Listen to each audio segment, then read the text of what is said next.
Iglesia Bautista Misionera del Talar le invita a escuchar el siguiente mensaje que edificará su fe.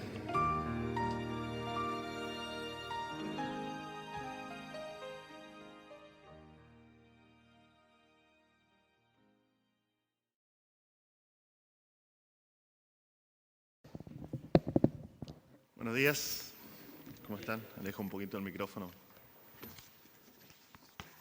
Posiblemente lo golpee mientras predico. Bien, es un privilegio poder estar con ustedes esta mañana, como siempre. Es un placer para mí ver caras conocidas.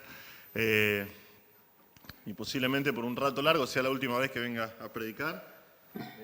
Como dijo Juan Marcos, están pasando muchas cosas a la vez en estos últimos meses.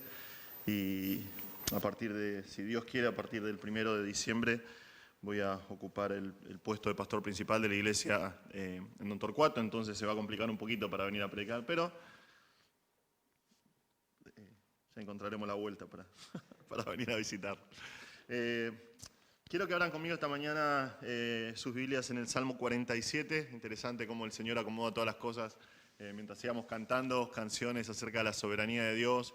Y justamente el Salmo 83 que leíamos para el llamado a la adoración, como hablan exactamente del mismo tema. Vamos a ir al Señor en oración. Padre Celestial, te damos gracias por la oportunidad que tenemos de estar ante ti. Gracias, Señor, por estas canciones que podemos entonar juntos, declarando la grandiosa verdad de que tú eres soberano sobre absolutamente todo. Señor, por favor, te rogamos que por medio de tu palabra, hables a nuestros corazones. Señor, que nosotros podamos, por el poder de tu Espíritu Santo que mora en nosotros, ver, Señor, tener un vislumbre de tu gloria, de tu soberanía, a través de las páginas de tu palabra. Señor, habla a nuestros corazones. Señor, desafíanos, transforma nuestra manera de pensar acerca de ti, acerca de nuestras vidas. Desafíanos a vivir para ti, Señor, dándote la gloria a ti porque tú eres Rey. Pedimos estas cosas, Señor, en el nombre precioso, santo y glorioso de nuestro Salvador Jesús. Amén. Bien, hace un tiempo atrás, específicamente el 6 de mayo de este año, el mundo fue testigo de un hecho que no es muy frecuente, que es por lo menos no es muy frecuente para nosotros, que es la coronación de un rey. Luego de la muerte de su madre, ahora el llamado Carlos III de Inglaterra, fue ascendido al trono del Reino Unido. Un evento que fue televisado a nivel mundial. No sé si tuviste la gran oportunidad de ver esa televisación, pero algunos cientos de invitados fueron a la ceremonia. Sin embargo, para las personas que fueron testigos de la coronación de su madre, la reina Isabel II, en junio de 1953, este evento que pasaron el 6 de mayo fue muy poco relevante. Este evento, el evento de la coronación de la reina Isabel II, fue ante los ojos del mundo, dice una persona, un suceso único en su tipo. Más de 27 millones de personas vieron la transmisión del evento dentro del Reino Unido, algo impensado para esa época. Fue el primer evento en ser transmitido casi en simultáneo para Estados Unidos y Canadá. Ahora, para nosotros nosotros agarramos nuestro teléfono hoy y vemos exactamente, literalmente podés ver qué está pasando en este momento en el Muro de los Lamentos, por ejemplo, en vivo y en directo. Esto para nosotros no es sorprendente, pero para 1953 esto fue algo que fue asombroso, sorprendente, que la gente podía estar viendo la coronación de la reina en vivo del otro lado del mundo. Fue algo sorprendente. Durante su procesión, la reina usó lo que es llamada la diadema de Estado de Jorge VI, una corona del año 1820, escuchen esto, incrustada con 1.333 diamantes y 169 perlas. Pero cuando llegó a la abadía, que es donde iba a ser toda la coronación, fue cambiada por la corona de San Eduardo. Esta corona, que data del año 1661, está hecha de una base de oro macizo que pesa 2,25 kilos de oro. Imagínate tener 2 kilos, ojalá tuviese, podría soportar el peso de 2,25 kilos de oro, porque no duraría mucho, ¿no? Enseguida lo hacemos plata. Sujeta a los hombros de su vestido, la reina vestía la túnica de Estado, una capa de terciopelo de seda tejida a mano, de 5,5 metros, forrada con piel de armiño canadiense, una piel blanca muy especial, que requirió la asistencia de 7 de sus damas de honor. Hubo 8.251 invitados, mientras que 129 naciones y territorios estuvieron representados por sus dignatarios en el servicio. Hubo tantos carruajes, porque los ingleses tienen un protocolo que es muy seguido a rajatablas, hubo tantos dignatarios que fue necesario llamar a cientos de voluntarios para que cumplieran el rol de lacayos en estos carruajes, o sea, personas para que abrieran las puertas de los carruajes y ayudaran a bajar a todos los invitados. Fue un gasto aproximado de 1.6 millones de libras, que corresponderían a más de 60 millones de dólares de hoy, aunque algunos creen que se trató de muchísima más plata, sin embargo, escondieron la cantidad real.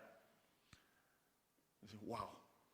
Y sin embargo, la reina murió. Y ahora sigue su hijo, no sabemos por cuánto tiempo más.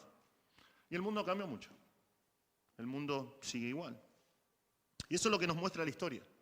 Los reyes humanos van y vienen con el pasar de los años. Su influencia, sea buena o sea mala en el mundo, no permanece. ¿Por qué? Porque su vida no es permanente. Su vida es por un par de años y nada más. Su poder sobre el mundo no es completo porque el hombre es carne y sangre, nada más. O como decía alguien por ahí en una película que me gusta mucho, en Gladiador, Próximos, decía, el hombre es solamente sombra y polvo. Sin embargo, nuestro pasaje de hoy nos muestra algo completamente diferente. Dios es el verdadero rey sobre este mundo. Es Dios. Y eso tiene que llenarnos de júbilo. Vamos a ir al Salmo 47 entonces y vamos a ver a los hijos de Coré. Los hijos de Coré nos van a invitar a elevar nuestros corazones en alabanza, pero es una alabanza que es verdadera, una alabanza que está llena de júbilo y exultación al reconocer el reinado absoluto de Dios sobre este mundo. Es un reinado absoluto y exclusivo del Señor. Entonces vamos a leer el Salmo 47, dice así: para el director del coro, Salmo de los hijos de Coré: batan palmas, pueblos todos, aclamen a Dios con voz de júbilo, porque el Señor el Altísimo es digno de ser temido, Rey grande es sobre toda la tierra. Él somete pueblos debajo de nosotros y naciones bajo nuestros pies. Él nos escoge nuestra heredad, la gloria de Jacob, a quien Él ama, Selah. Dios ha ascendido entre aclamaciones, el Señor al son de trompeta. Canten alabanzas a Dios, canten alabanzas. Canten alabanzas a nuestro Rey, canten alabanzas. Porque Dios es Rey de toda la tierra, canten alabanzas con armonioso salmo. Dios reina sobre las naciones, sentado está Dios en su santo trono. Se han reunido los príncipes de los pueblos como el pueblo del Dios de Abraham, porque de Dios son los escudos de la tierra, Él es ensalzado en gran manera. Esta mañana nosotros vamos a ver 2 razones para aclamar al Señor con voz de júbilo. 2 razones para aclamar al Señor con voz de júbilo. La primera razón que vemos acá es porque Dios es rey sobre su pueblo. Versículos 1 al 4 vemos eso. Podemos dividir este salmo en 2 secciones. Las 2 secciones tienen una estructura muy similar, aunque con algunas palabras un poquito diferentes. Tenemos un llamado, tenemos la razón para ese llamado y algunas implicaciones que tiene ese llamado para nuestras vidas. Entonces lo primero que vemos acá es un llamado a la alabanza.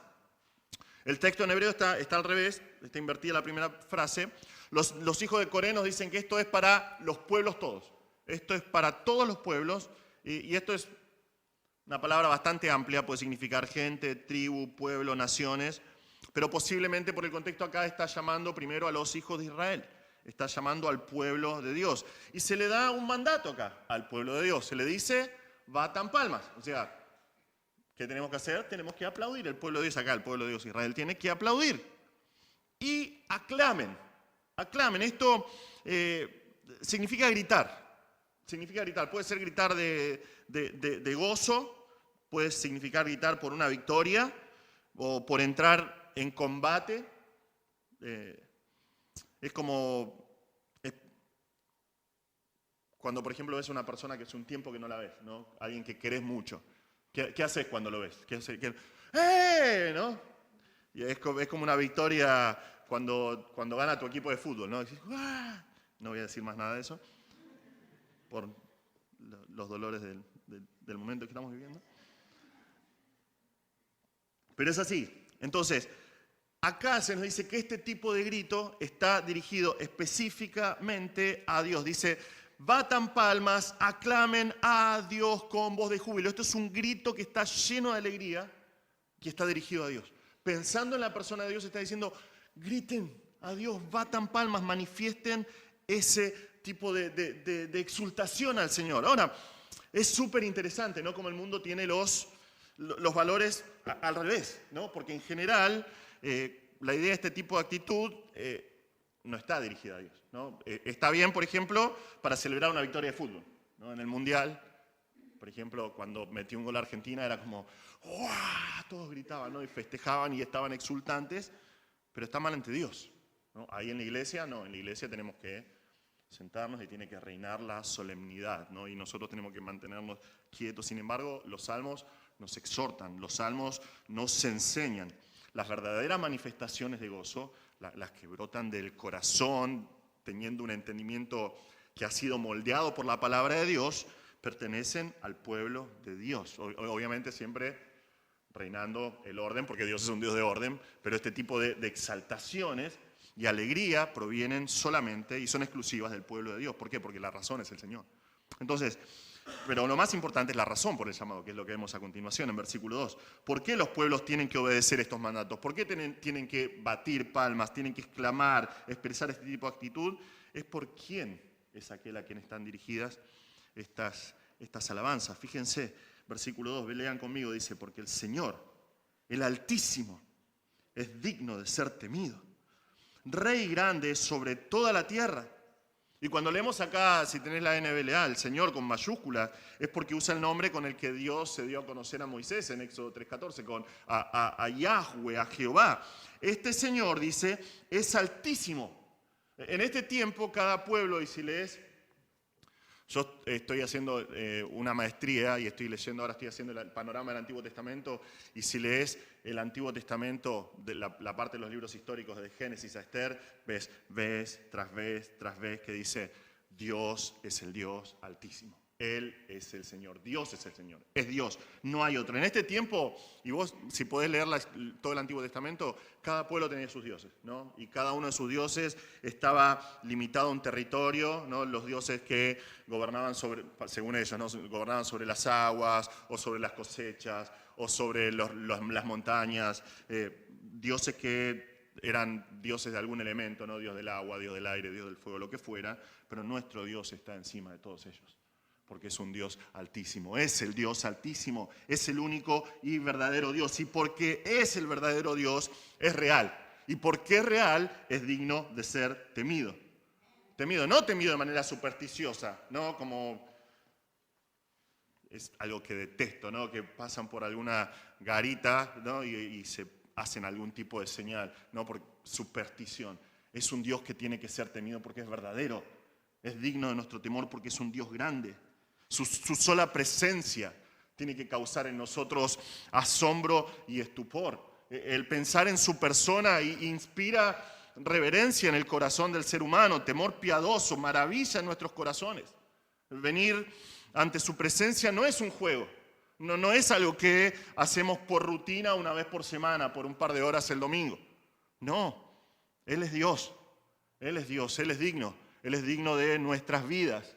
Y porque Él es Rey grande sobre toda la tierra, es Rey grande. En este tiempo, en tiempos antiguos, los reyes amaban ponerse este título, ¿no? Por ahí eran, como decimos nosotros, en un 4 de copa, ¿no? Que tenía un reino que era chiquito y tenía 200 súbditos, pero se sentaban en su trono de madera mal armado y decían, soy un rey grande. ¿Por qué? Porque amaban tener este título, amaban ponerse el título. ¿Por qué? ¿Qué quería decir? Que no había nadie sobre ellos, que no había nadie que los mande, que podían hacer lo que ellos querían. Ningún rey que se llama a sí mismo grande dejaría lugar para la competencia. Y es lo que están haciendo los hijos de Corea acá. Dicen, Él es rey grande. No hay nadie que le pueda hacer competencia. No hay nadie que pueda superar o vencer a nuestro Dios. No hay nadie como Él. No hay nadie que lo sobrepase. No hay nadie que siquiera pueda igualarlo en poder, autoridad o soberanía. Dios es el rey sobre toda la tierra. Dios es el rey sobre todo.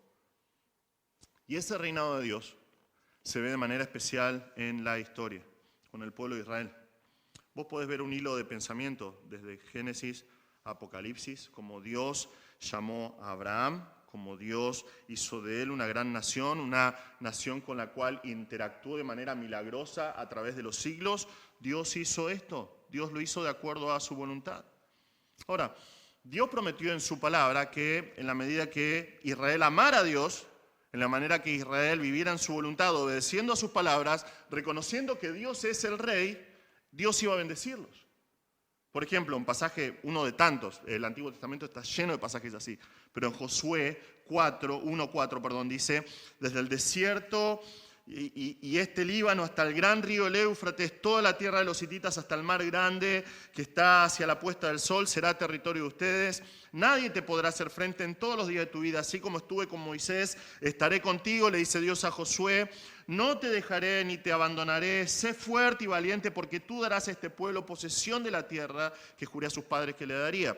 Solamente sé fuerte y muy valiente, cuídate de cumplir toda la ley que Moisés mi siervo te mandó. No te desvíes de ella ni a la derecha ni a la izquierda para que tengas éxito donde quiera que vayas.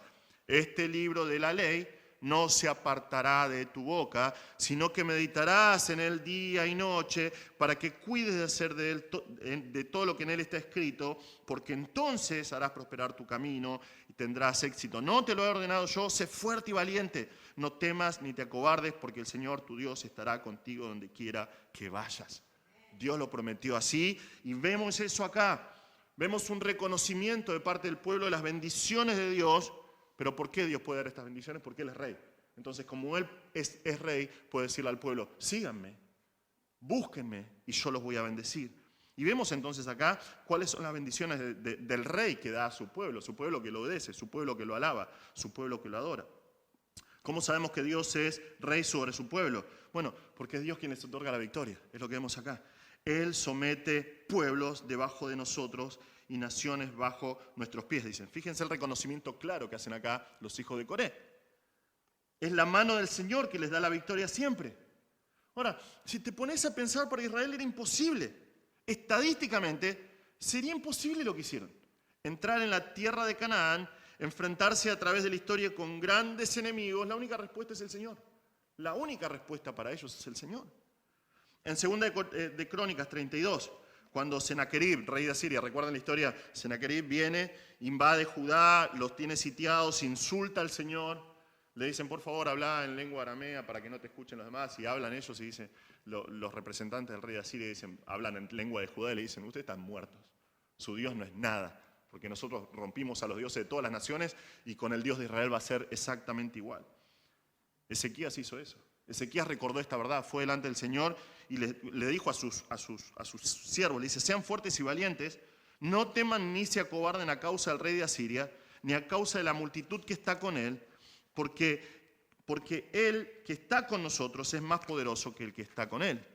Con él está solo un brazo de carne, o sea, un ejército de 185.000 asirios, ¿no? Que no es poco, es un montón. Pero con él está solo brazo de carne, pero con nosotros está el Señor, nuestro Dios, para ayudarnos y pelear nuestras batallas. Y el pueblo confió en las palabras de Ezequías, rey de Judá. ¿Qué pasó? 185.000 asirios preparados para entrar en Jerusalén y matar a todos. ¿Qué hizo el Señor? Mandó un ángel. Uno. 185.000 muertos. Él somete a las naciones debajo de los pies de su pueblo, dice el Salmo. Pero también es el Dios quien provee de un hogar. Versículo 4 dice, Él nos escoge en nuestra heredad, la gloria de Jacob, a quien Él ama. La segunda bendición que vemos al ser Dios rey sobre su pueblo es que les da un lugar fijo para vivir, un lugar fijo donde vivir. Ahora, otra vez, humanamente hablando, estadísticamente hablando, hubiese sido imposible que un grupo de esclavos se mantenga vivo aún hasta el día de hoy, con su idioma casi intacto, con su cultura, con su historia. Y en el mismo territorio de la manera que sucede con Israel. La única explicación, otra vez es la mano del Señor. Es porque Dios es rey sobre su pueblo. Es Dios quien eligió la tierra para su pueblo. Y nadie puede revocar ese mandato porque Dios lo prometió así. Nadie puede revocar ese mandato.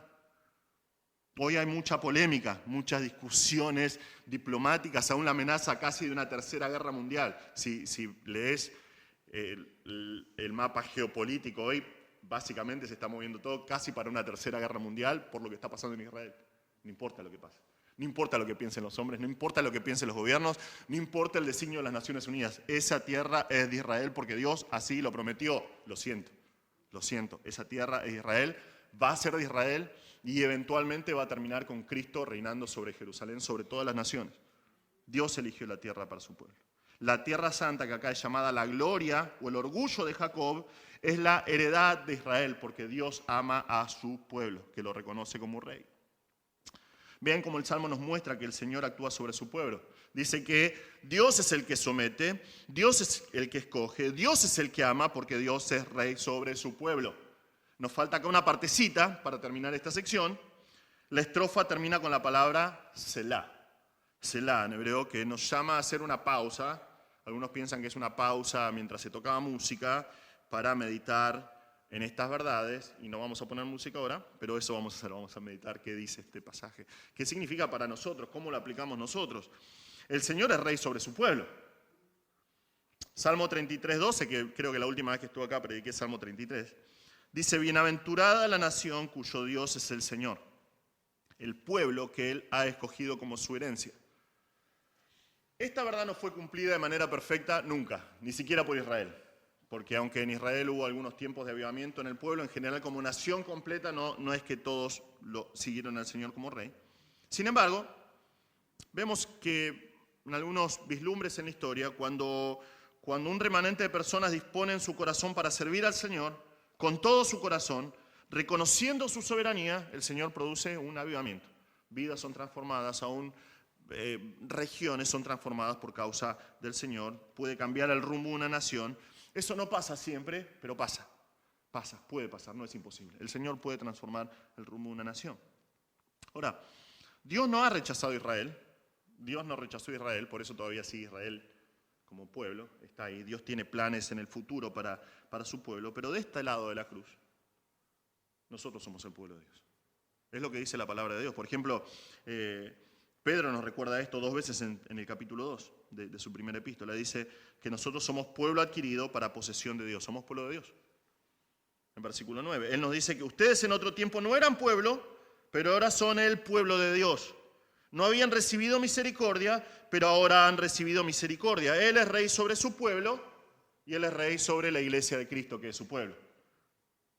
Si estás en Cristo, vos sos parte del pueblo de Dios. Pero la pregunta para vos, en base a lo que nos dice este salmo, es si estás sometiéndote al reinado de Dios en tu vida. ¿Estás viviendo como es digno de tu rey? De acuerdo a lo que dice este salmo, ¿estás reconociendo con gozo su soberanía en tu vida? ¿Cómo pones en práctica esto? Bueno, es fácil, tenés que responder a la pregunta: ¿Dios es el rey sobre mi vida? ¿Es Dios el rey sobre mi vida o estoy viviendo mi propio reino? ¿Soy yo el rey de mi vida? Porque siempre vamos a tener en nuestro corazón esa tensión, esa lucha constante. Dios dice algo porque Dios es el rey, pero yo quiero ser el rey de mi vida. Esta semana estaba leyendo un devocional de un autor que se llama Paul Tripp. Encontré algo muy aplicable en cuanto al reino de Dios. Él dice: te advierto que el reino propio es un reino disfrazado. Hace un trabajo perversamente brillante enmascarándose como el reino de Dios. En otras palabras, nosotros muchas veces podemos decir con una apariencia de piedad que nosotros nos sometemos al reinado de Dios, pero en realidad estamos haciendo, que es muy peligroso, pero es muy cierto, pero en realidad estamos haciendo lo que queremos. Es nuestro reinado el que está llevándose adelante. Él dice: un enfoque en las cosas materiales puede enmascararse como realizar una buena mayordomía sobre tus posesiones. Amar el tener el control puede enmascararse con usar los dones de liderazgo que el Señor te ha dado. El legalismo puede enmascararse como amar la ley de Dios. La construcción de tu imperio ministerial puede enmascararse con el compromiso de la expansión del reino de Dios. La búsqueda de atención puede enmascararse con el ser franco sobre tus necesidades. Las críticas pueden enmascararse con un compromiso con la honestidad. El orgullo teológico puede enmascararse con el compromiso de la verdad de Dios. El deseo de ser respetado puede enmascararse con el compromiso al ministerio. El chisme puede enmascararse con una preocupación de orar por los demás. Cuando nosotros decimos que Dios está siendo el rey sobre nuestras vidas, pero en realidad somos nosotros, lo único que hacemos es ponernos una máscara y vivir de acuerdo a nuestros propios deseos.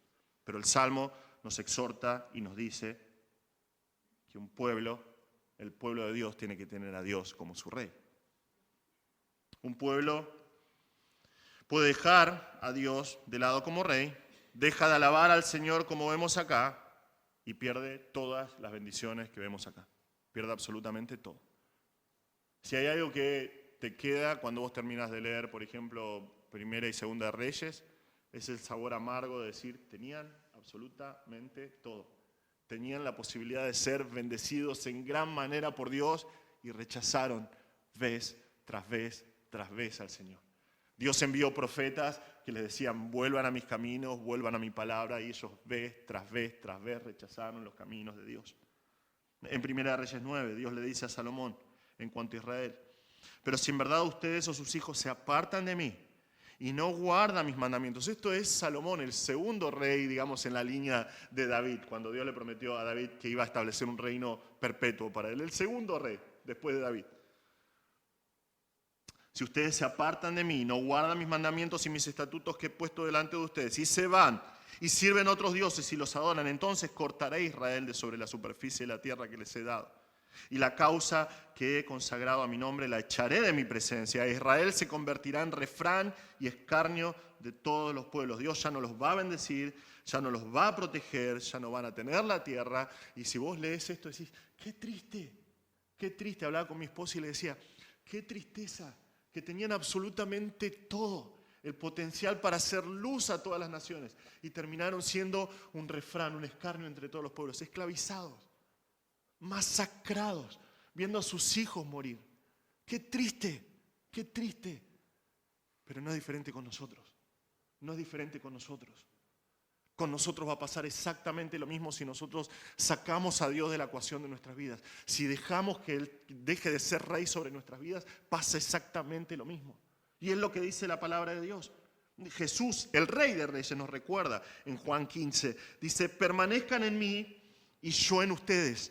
Como el sarmiento no puede dar fruto por sí mismo si no permanece en la vid, así tampoco ustedes si no permanecen en mí. Yo soy la vid y ustedes los sarmientos. El que permanece en mí y yo en él, ese da mucho fruto. Porque separados de mí nada pueden hacer. Nada pueden hacer. Es exactamente lo mismo. Un alejamiento de tu rey en tu vida es tu ruina, garantizada. Garantizada. La pregunta es, ¿estás reconociendo a Dios como el rey en tu vida? ¿Estás lleno de gozo en tu corazón, reconociendo que Dios es el rey? Porque Dios es el rey sobre su pueblo. Pero el Señor no solamente es rey sobre su pueblo. Este salmo y toda la palabra de Dios son la prueba de que el Señor, Yahweh o Jehová, no es tan solo una deidad exclusiva de una tribu semítica de la antigüedad. Él es Dios. Y no solamente tiene que ser alabado por su pueblo, sino que Él va a ser alabado por todas las naciones. Entonces vemos que Dios es rey sobre toda la tierra, versículos 5 al 9. Entonces vemos, otra vez el mismo formato, un segundo llamado a la alabanza. Fíjense que nos dice, Dios ha ascendido, entre aclamaciones, el Señor al son de trompeta. Esta es una escena de entronización. Si podés imaginarte, poner a trabajar tu imaginación, este es el rey que obtiene la batalla en la victoria y luego que termina con sus enemigos, ¿qué hace? Vuelve a su ciudad, vuelve a sentarse victorioso en su trono. Cuando llega a la ciudad, es recibido con celebración por todo el pueblo. Esto, hablando del pueblo de Israel, está llegando al pueblo de Israel y está siendo aclamado el sonido de trompetas, no es como las trompetas que estamos acostumbrados, son los shofar, los shofarín, que son las trompetas hechas con cuerno de carnero, de antílope, con la diferencia que acá este es el Señor. Y la idea es que su pueblo está aclamándolo porque Él está subiendo a su trono celestial luego de pelear por su pueblo. después de destruir a los enemigos de Dios. Por eso, fíjense el énfasis, versículo 6, tenemos muy poquitas palabras acá, pero 4 veces el mismo mandato. Canten salmos de alabanza. Fíjense, canten alabanzas a Dios, canten alabanzas a nuestro Rey, canten alabanzas. Exclamen, únanse al coro mientras el Señor asciende victorioso a sentarse a su trono, después de dar la victoria a su pueblo, canten todos. ¿Por qué? Bueno, vemos la razón para el segundo llamado. Porque Dios, que los hijos de Corella nos dijeron, es nuestro Rey. Es Rey sobre toda la tierra. Sobre toda la tierra. En la estrofa anterior, el énfasis es que el Señor es Rey grande. Él es un Dios grande y es Rey grande. Acá es que es Rey sobre toda la tierra. Sobre toda la tierra. No existe un rinconcito en el mundo. No existe un rinconcito en el mundo. Por ahí pensás, bueno, pero en lo más profundo del Amazonas, abajo de un arbolito, hay un animalito que está viviendo como quiere. Y Dios no sabe. No hay un rincón en absolutamente todo el mundo en el cual el Señor no sea Rey. No hay nada que se escape de su autoridad como Rey, nada. Es por eso que dice, canten alabanzas con armonioso salmo. Acá me da un poquito de bronca, ¿no? Porque la traducción NBLA pierde un poco el sentido acá. Si tenés una versión Reina Valera, dice cantad con inteligencia. Es más precisa acá la traducción. ¿Por qué? Porque literalmente dice, canten alabanzas con masquil. Canten alabanzas con masquil. La palabra para acá, la raíz de masquil, que es la palabra segel en hebreo, es un tipo de salmos, el masquil, que vos cantás con el entendimiento. Es una canción que vos cantás pensando en cada palabra, que nos cuesta tanto pensar, ¿no? Pero pensás cada palabra para que te quedes con una enseñanza profunda. Por ejemplo, Salmo 32, Salmo 44, Salmo 52 son masquiles, son salmos que te enseñan una lección de vida, si vos lo pensás. Y esto es lo que dice el salmista. Mientras cantamos, no nos encanta la música, y gracias a Dios por la buena música, pero mientras cantamos no nos dejamos llevar por la música, no nos dejamos llevar por el modo, ¿no? Sino que nosotros mientras cantamos, nuestro entendimiento tiene que ejercitarse y nosotros tenemos que recordar, Dios es el Rey sobre toda la tierra. Dios es el Rey sobre absolutamente todo. Y vemos las implicaciones acá. Dios es Rey sobre toda la tierra, por lo tanto, Él es soberano. Él es soberano. Fíjense, vean conmigo versículo 8. Dice, Dios reina sobre las naciones, sentado está en su santo trono. No hay nada, otra vez, absolutamente nada que se escape de su soberanía y autoridad. No hay absolutamente nada. Los sucesos de las naciones no son una sorpresa para Dios.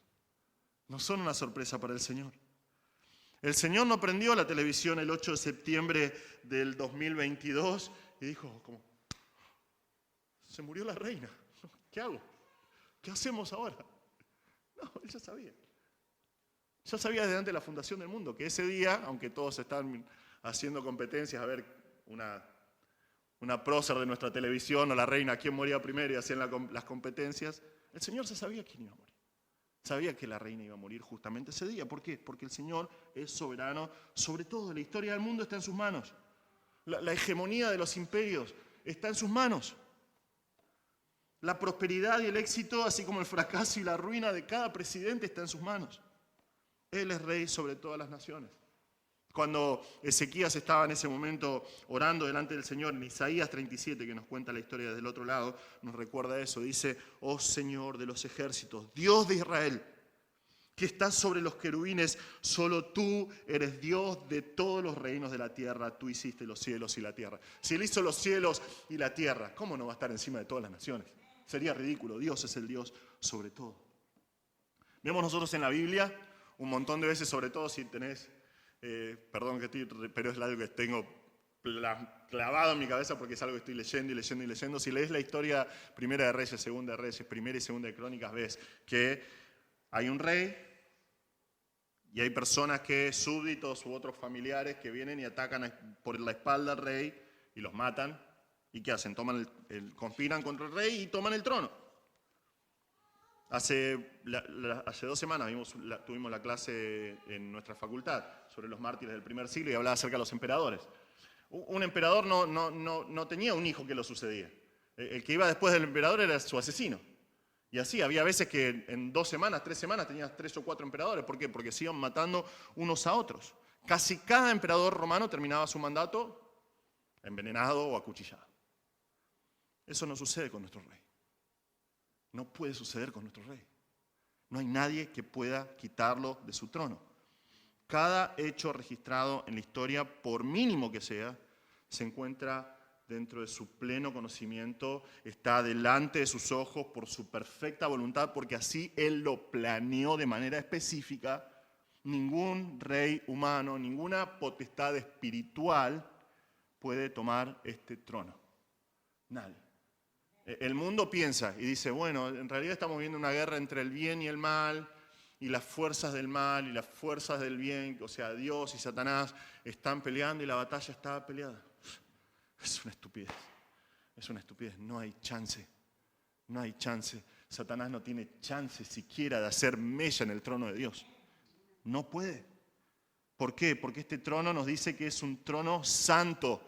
Y solo aquel a quien las huestes llaman santo, santo, santo puede sentarse en este trono. Solamente Él puede ocuparlo. Y así termina nuestro salmo. Dice, Dios es rey de toda la tierra. Dios es rey de toda la tierra. Y por tanto, todos los reyes de la tierra que están debajo de Él se van a postrar delante de su presencia. Nuestro último versículo tiene algunas dificultades de interpretarlo por la traducción, pero si lo ves a la luz del resto del pasaje es más fácil, porque la primera palabra acá, como, en hebreo son dos vocales, se escribe solamente con consonantes, pero esta palabra no es como, sino con. La idea es que vemos la reunión de los nobles de los pueblos, los reyes, los altos, juntamente con el pueblo de Abraham. Esto es algo que concuerda con el resto de la revelación bíblica. Va a haber un momento que Israel va a estar con el Señor en el reino milenial y todas las naciones van a venir al Señor. Esto es algo que lo vemos en toda la profecía bíblica. Entonces se van a postrar ante Dios, se van a postrar ante su Cristo. Entonces, es lo que va a suceder. Ahora, quiero aprovechar un poquito, ya que estamos acá y esto se está grabando, para compartir acá el mensaje del Evangelio. Tal vez estás escuchando este mensaje y no conoces al Señor. Tal vez estás acá y tenés dudas en cuanto a tu vida espiritual. ¿Qué va a pasar si te morís? O no conoces al Señor. Filipenses 2 dice que Cristo, siendo Dios, no le importó el ser Dios, sino que se despojó a sí mismo tomando forma de siervo, haciéndose semejante a los hombres y hallándose en forma de hombre, se humilló él mismo, haciéndose obediente hasta la muerte y muerte de cruz. Jesús vino al mundo para morir por los pecados. Pecado con el que naciste. Cada uno de nosotros nace en pecado, sin Dios. El destino de cada ser humano es el infierno eterno. Pero Cristo murió. Cristo murió por nuestros pecados. Cristo murió por tus pecados. Si estás escuchando esto y no conoces al Señor, Cristo murió por tus pecados. Arrepentite hoy delante de su presencia. Cree en Cristo como tu Salvador. Reconoce que sos un pecador y que necesitas un Salvador y Él te va a dar perdón y vida eterna. Porque el resto del pasaje que habla de Cristo dice que por su muerte Dios también lo exaltó hasta lo sumo y le confirió el nombre que es sobre todo nombre, para que al nombre de Jesús se doble toda rodilla de los que están en el cielo y en la tierra y debajo de la tierra, y toda lengua confiese que Jesucristo es el Señor, para gloria de Dios Padre. Va a llegar un momento en la historia que Israel y todas las demás naciones van a venir ante Dios y van a venir delante de Cristo y van a hacer lo que están haciendo los hijos de Corea acá, lo que nos exhortan a nosotros a hacer. Van a decir, sos el rey, sos el Señor de absolutamente todo. Si no conoces a Cristo, si estás escuchando esto y no conoces al Señor, vení a Jesús, vení a Cristo. Él te puede salvar para que cuando llegue ese momento de que toda rodilla se doble, lo puedas hacer con gozo, con el gozo que vemos en este salmo. ¿Por qué va a suceder esto que vemos en este salmo? Bueno, el salmista nos dice porque de Dios son los escudos de la tierra. Y acá, en los salmos, escudo es sinónimo de rey. Cuando habla acerca de Dios, que es el rey, dice Dios es mi escudo, no da la idea de protección. Pero también, por ejemplo, el Salmo 89, 18, habla es como un paralelo en la poesía hebrea, ¿no? Un rey es un escudo. Entonces, tanto el pueblo de Dios como los reyes de la tierra, como veíamos en el pasaje de Filipenses, van a venir ante Él. ¿Por qué? ¿Por qué van a venir delante de Dios? ¿Por qué van a venir y se van a postrar delante de Dios? Porque le pertenecen. Porque absolutamente todo le pertenece a Dios. Todos ellos están bajo su autoridad. Y es por eso que nuestro salmo termina diciendo acerca de Dios: Dios es el Rey sobre toda la tierra, y dice, Él es ensalzado en gran manera. Él es exaltado, Él es adorado en gran manera por todos los hombres. Él es elevado, Él tiene que ser puesto en alto. ¿Por qué? No porque Él tenga necesidad de ser elevado. Dios ya está en su trono, ya está en toda su gloria. Pero es porque su pueblo que lo reconoce tiene que hacer justamente eso. Tiene que ponerlo en alto. Él es el Rey, Él es el Señor. Hermano, este es el desafío constante para nosotros, desde la caída.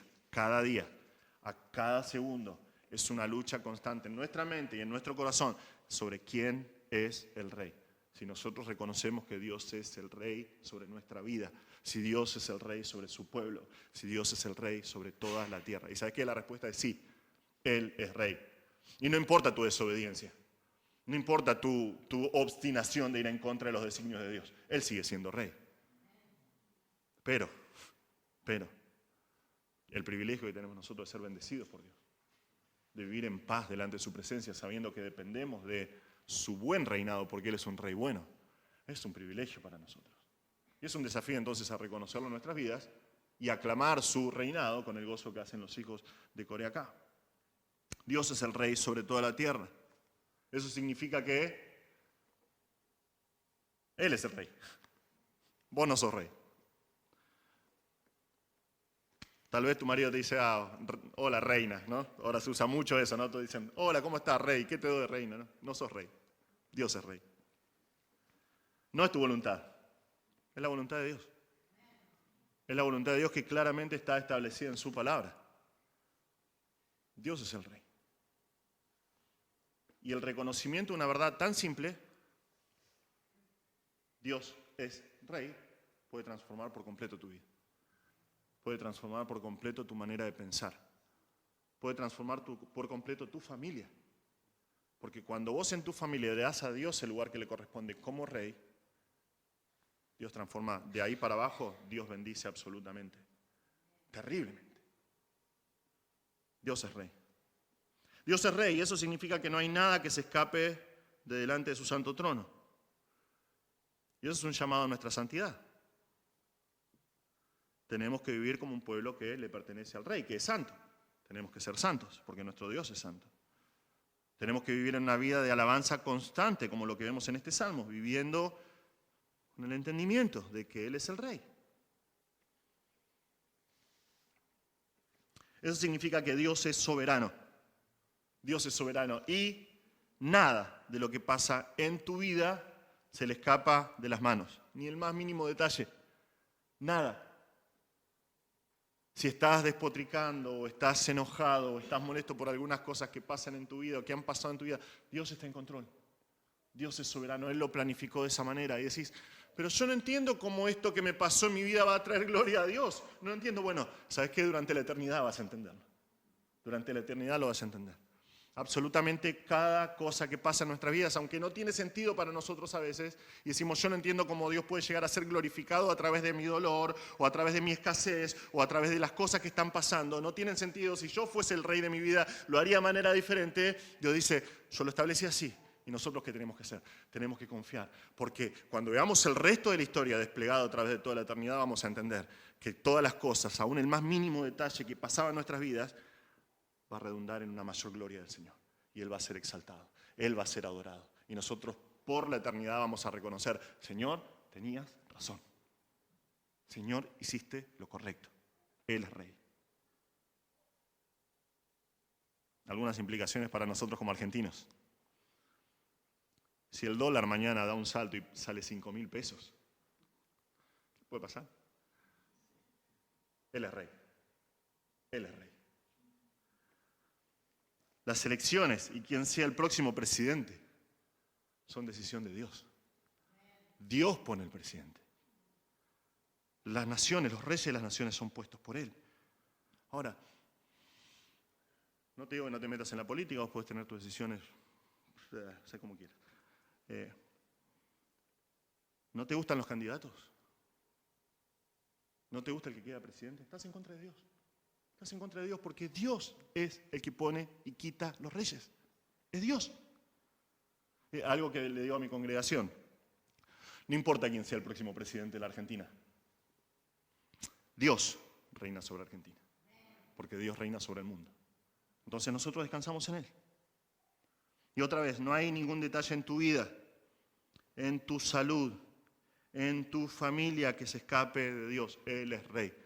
Y otra vez, si vos pensás esto, como los hijos de Coré nos exaltan y nos exhortan a hacer y nos mueven, casi que nos empujan a alabar al Señor, vas a disfrutar de una vida que no tiene comparación en este mundo. Todo está bien, todo está bien, todo está bien, no importa lo que suceda. El Señor es Rey, el Señor es Rey. Yo he estado en esta iglesia por 15 años más o menos, 14 años.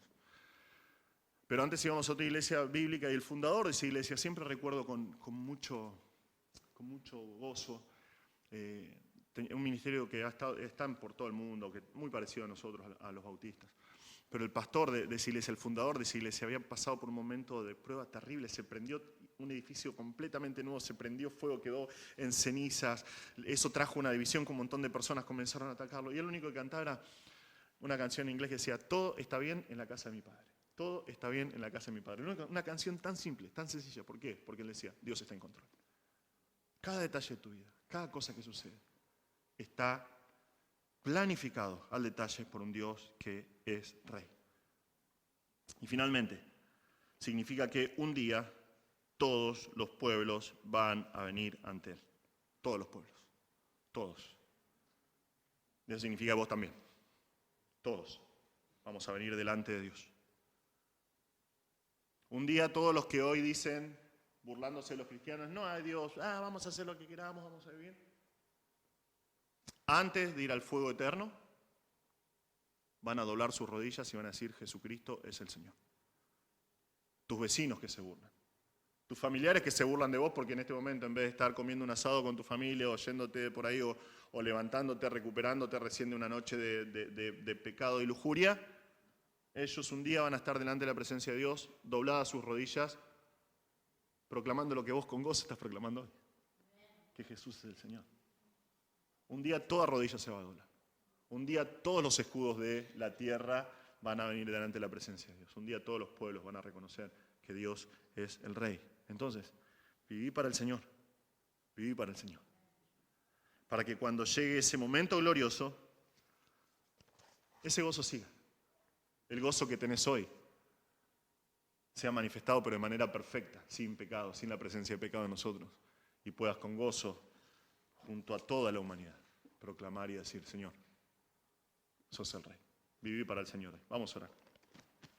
Padre Celestial, te damos gracias por este tiempo.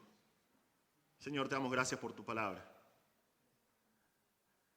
Te damos gracias, Señor, porque en medio de la tempestad del mundo en el cual vivimos, que está podrido a causa del pecado y llevando a la población del mundo de un lado al otro, nosotros tenemos un asidero firme, la firme ancla de nuestra fe, que es tu palabra, Señor.